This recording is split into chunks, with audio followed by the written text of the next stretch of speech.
Good afternoon. आज की हमारी क्लास है कॉमर्स के लिए और हमारा सब्जेक्ट है बीएस और हमारा आज का प्रकरण है संकल्पना मानचित्र क्यों विकसित किए जाने चाहिए। मैंने आपको पिछली कक्षा के अंदर बता दिया था कि संकल्पना मानचित्र या फिर चित्रण क्या होते हैं और वो कैसे उपयोग में आते हैं। मैंने आपको बता दिया था कि मैंने आपको एग्जांपल दिया था कि अगर कॉमर्स है और कॉमर्स के अंदर कितने सब्जेक्ट हैं, दो हैं, एक बीएस है और एक है एफए। तो उनको भी अलग अलग से डिवाइड करना कि भाई इसके अंदर अलग अलग विषय वस्तु जोड़ी गई है, इसके टीचर अलग अलग है ना।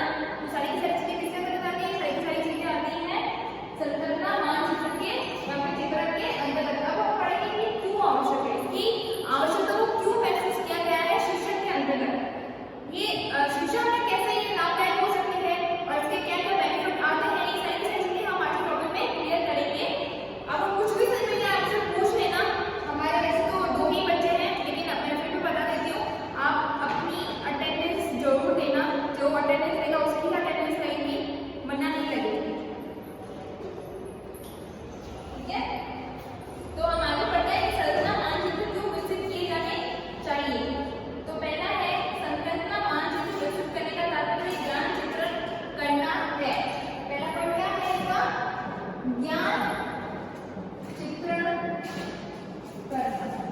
ज्ञान चित्रण करना यानी कि ज्ञान का चित्र बनाना। ज्ञान का चित्र हम जो भी पढ़ते हैं, जो भी सीखते हैं, जो भी बोलते हैं, वो सारी चीजें ज्ञान के अंतर्गत आती है। अगर हम कोई भी विषय वस्तु को लिख कर तो बहुत सारी चीजें करते हैं, लेकिन हम उसको लिखे हुए को चित्रण करके अगर हम चीजें करेंगे तो हमें बहुत ही आसानी होगी और जो ज्ञान होगा वो हमारे मस्तिष्क में फिट हो जाएगा। जैसे कि एक होता है, एक पॉइंट होता है, जैसे ये ही पॉइंट है। अभी जो मैं आपको पढ़ा रही हूँ इसके कुल 7 पॉइंट है।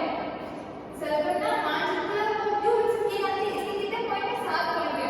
तो हम 7 पॉइंट को ऐसे भी लिख सकते हैं, चित्र को मानचित्र करके ऐसे भी लिख सकते हैं, है ना। ये 1 पॉइंट 2 3 4 5 6 7 है ना। तो ये क्या है, ये भी तो मानचित्र ही है, संकल्पना का चित्रण है। तो वैसे भी लिख सकते हैं, लेकिन अब ऐसे लिखेंगे अपन तो वो माइंड में हमारे अच्छे से बैठेगा, हमें अच्छे से चीजें समझ में आएगी, हम उनका उपयोग अच्छे से कर सकते हैं। तो ज्ञान का चित्रण करना, ये जो भी हम करेंगे वो ज्ञान है, वो ज्ञान हमारे मस्तिष्क में बैठ जाएगा, एक चित्रित हो जाएगा। दूसरा है संकल्पना ज्ञान को जोड़ती है, एक से संबंध स्थापित करती है। क्या करती है,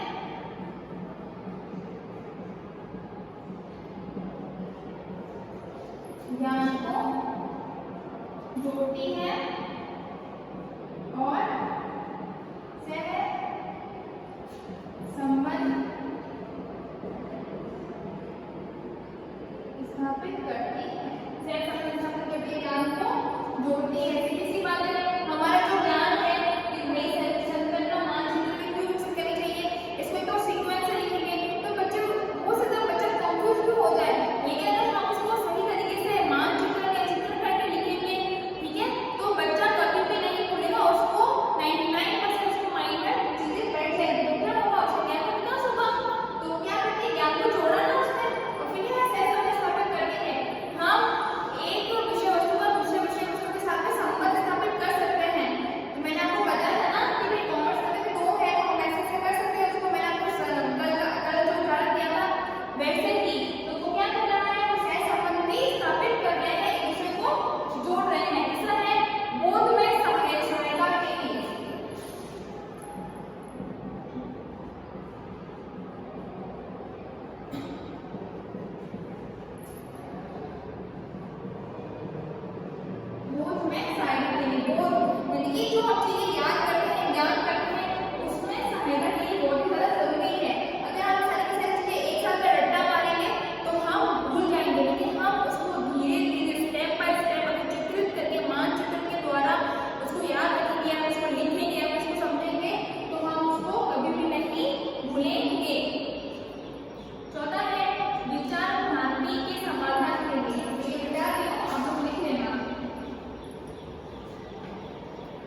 विचार क्रांति के समाधान के लिए।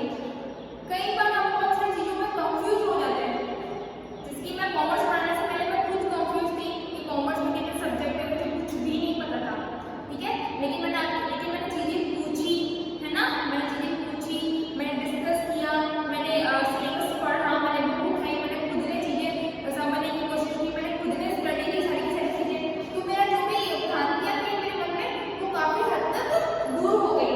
तो उसी तरीके से हम कितने सारे पॉइंट के अंदर कंफ्यूज हो जाते हैं। अगर हम कुछ स्टेप बाय स्टेप करके लिखेंगे संकल्पना चित्रण के अनुसार, तो हमारे मन की जो भी भ्रांतियां हैं या जो भी हमारे मस्तिष्क के अंदर कंफ्यूजन है, सारी चीजें दूर हो जाएगी, इससे हमें सरलता मिलेगी।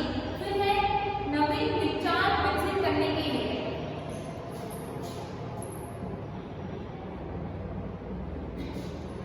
नवीन विचार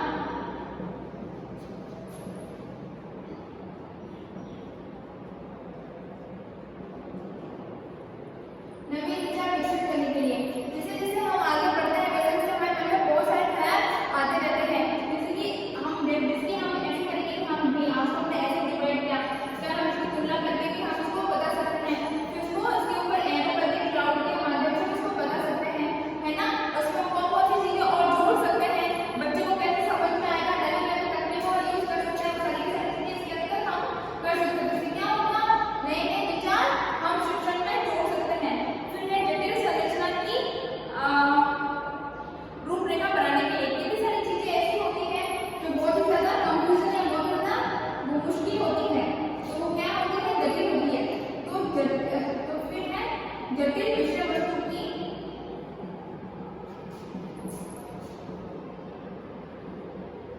रूपरेखा बनाने के लिए, है ना। कोई भी चीज बहुत